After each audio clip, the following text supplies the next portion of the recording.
Така, малко откачено, обаче посред нощите реших, че трябва да си закача спомагател за зареждането. Какво ще рече това?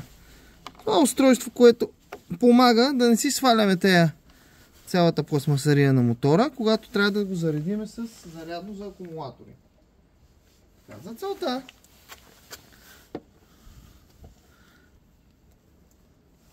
слагаме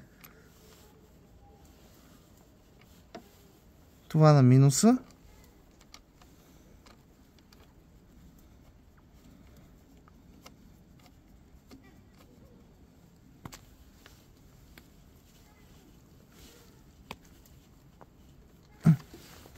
Малко дъждовно време. Решихме да го правиме. Но знаете, че то лудостта по моторите си е болесно състояние. В някаква фаза.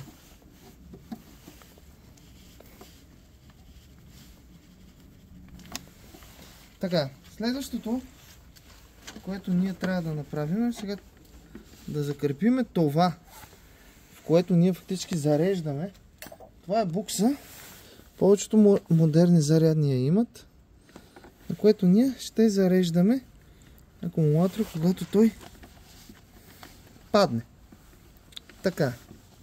За целта ние ще я закрепим ето тук, където има едно такова свободно място.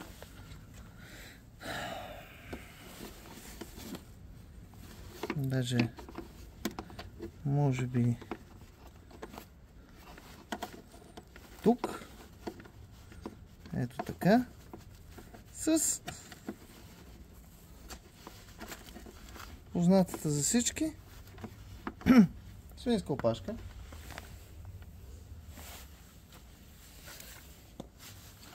Дънка. В случая свинска опашка.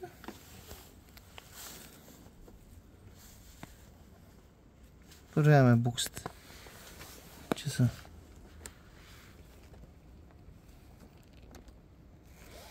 закрепени както трябва. Ето ги тук, виждате ги, какво представляват, как се закрепят. Проверяваме хубаво техното закрепяне и минаваме тук, да закрепяме тук. Намирате си място по мотора, без никакво особено значение къде е. Аз примерно си намерих. Просто си намерих това място тук. И сега ще се опитам да мина свинската опашка. Така.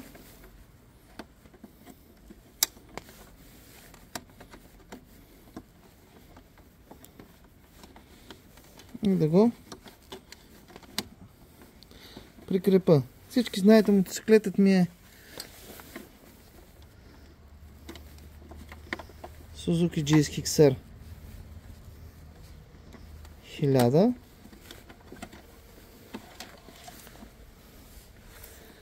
Един от флагманите на марката Suzuki.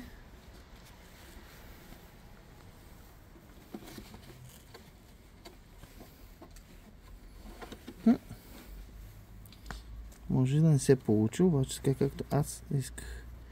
Затова търсите друго удобно място. Просто чисто без значение е това откъде ще го вържете. Въпросът е да не се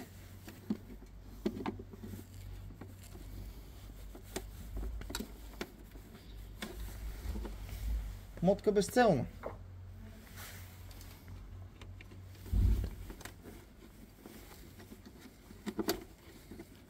Нали?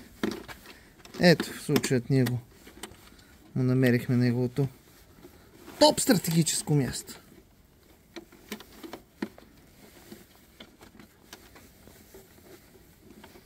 Коя ме изнесе да изведе жена си посред нощите, ако не е истински запален мотоциклетен фен, да връзват тая щуротия недоносена.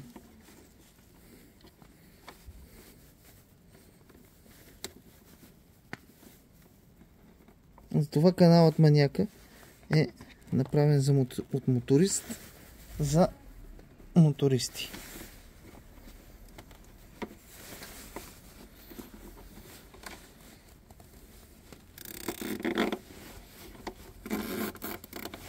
Така, ето го какво представлява.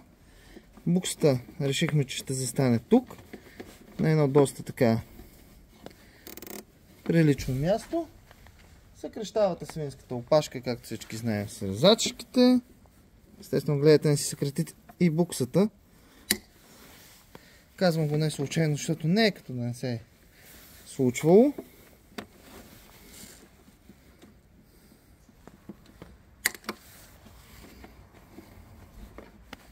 Скоро време ще пусна и децата как се учат да карат мотор, кросов, защото знаем всички, че е незаконно те да карат по улиците шосеен мотор. А ние не искаме да изпадаме в беззаконие. Така, тази букса се помага, че вие си откачате задната седалка, закачате зарядното, зареждате си акумулатора. Това цялото махане на седалки и такива неща става едно просто излишно премахване. Върни се тук. Става едно излишно премахване. Ето как стана. Нашата букса, която аз тактично мимолетно ще прибера. Така. Даже така.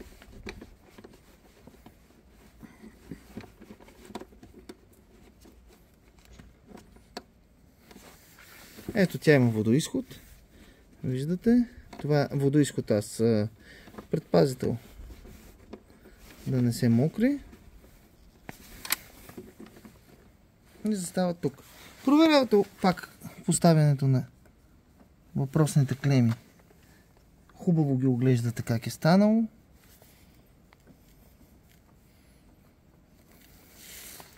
Препипвате с кръстатата отверка. Даже може и с леко да пипнете с гашното. Ключе да, което е. Не е това, събира се, което сме взели. Но в този случай червеното на плюс, черното на минус. Както се знае във всички дебели учебници.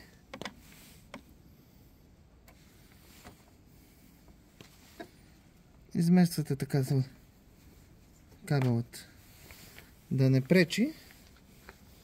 Даже може би този кабел ще го изместим сега и да мине и отдолу.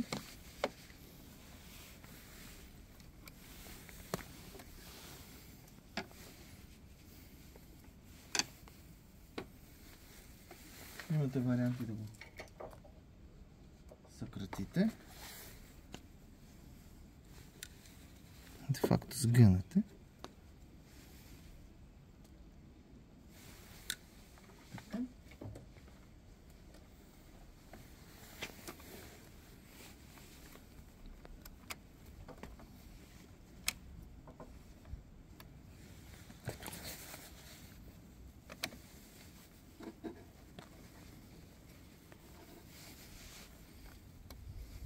И по този начин си улеснявате живота, ако нещо стане, да ви падне акумулатора, преди да почне сезона и такива неща. Плюс на червено, пак повтарям, черно минус. Тук акумулаторът няма много движение, така че по принцип не е нужно зверско стягане, но аз винаги предпочитам нещата си претегнати. Знаеме нашите хубави пътища на АПИ колко са готини. И така, приятели, всичко е готово. Мисля, че бяхме полезни.